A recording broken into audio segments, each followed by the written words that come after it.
Diperiksa 2 jam, Yai Mim bawa bukti tambahan laporkan Sahara, RT hingga RW, tolak cabut laporan. Imam Muslimin atau yang akrab disapa Yai Mim, menjalani pemeriksaan selama kurang lebih 2 jam di Satreskrim Polresta Malang Kota pada Selasa, 7 Oktober 2025. Diketahui, Yai Mim datang pada pukul 10.51 WIB bersama sekitar 20 pendukungnya. Adapun Yai Mim diperiksa sebagai saksi pelapor atas dugaan pencemaran nama baik yang dilayangkannya terhadap pemilik akun TikTok Sahara Vibes. Didampingi tim kuasa hukumnya, pemeriksaan yang berlangsung sejak pukul 11 WIB hingga pukul 13 WIB tersebut mencecar Yai Mim dengan 30 pertanyaan dari penyidik. Tim kuasa hukum membawa serta 40 item alat bukti berupa konten video dari akun TikTok terlapor yang dinilai berisi ujaran kebencian dan fitnah.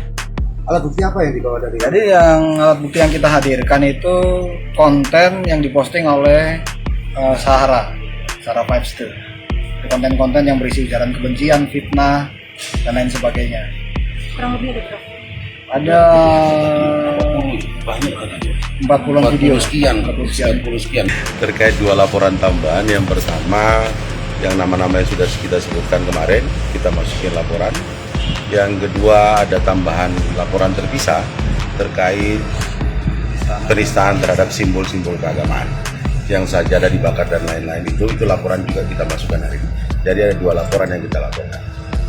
Siapa yang dilaporkan? Nama-namanya disebutkan siapa Bang? Kemarin sudah kita sebutkan dalam konferensi pers. Ada berapa orang Bang? Ada sekitar 5 ya. Ada sekitar 5 orang, tambah untuk laporan sajadah ini ada 2 orang. Itu termasuk Bu Sahara dan suaminya ya? Iya. Pak RT dan Pak RW juga. Iya. Persekusi. Iya. Apa itu bentuknya Bang? Nanti dijelaskan. Alat bukti yang kita hadirkan itu konten yang diposting oleh Sahara Vibes.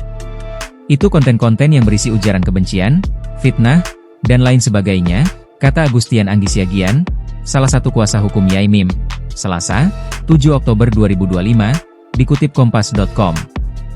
Ia mencontohkan, fitnah tersebut antara lain tuduhan bahwa kliennya adalah seorang cabul dan telah menghasut mahasiswa untuk berdemonstrasi di kediaman terlapor. Usai pemeriksaan Yai Mim, penyidik langsung melanjutkan pemeriksaan terhadap istrinya, Roshida Fiknesvari, sebagai saksi tambahan dalam kasus yang sama. Selain laporan utama terkait pencemaran nama baik, pihak Yai Mim secara resmi juga melayangkan 2 laporan tambahan.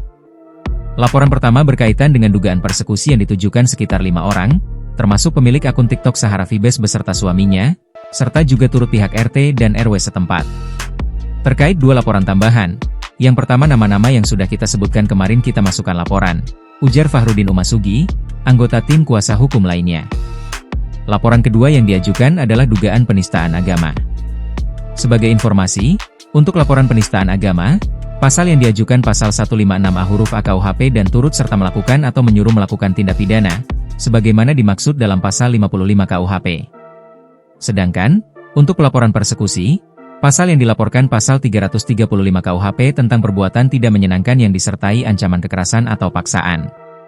Lalu pasal 336 KUHP tentang ancaman pembunuhan dengan maksud menakut-nakuti atau pasal 351 ayat 1 KUHP tentang penganiayaan yang mengakibatkan luka atau rasa.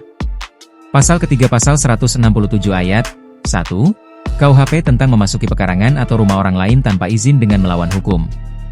Lalu pasal keempat pasal 406 ayat 1 KUHP tentang perusakan barang milik orang lain, termasuk pembakaran benda-benda di rumah korban. Terakhir ada pasal 55 KUHP tentang turut serta melakukan atau menyuruh melakukan tindak pidana. Sementara, menanggapi kemungkinan adanya mediasi atau pencabutan laporan, tim kuasa hukum Yai Mim dengan tegas menyatakan akan terus melanjutkan proses hukum. Ia menekankan bahwa selain tanggung jawab kepada klien, ada pula pertanggungjawaban kepada masyarakat untuk memulihkan nama baik Yai Mim yang telah tercemar. Download Tribun X sekarang, menghadirkan lokal menjadi Indonesia.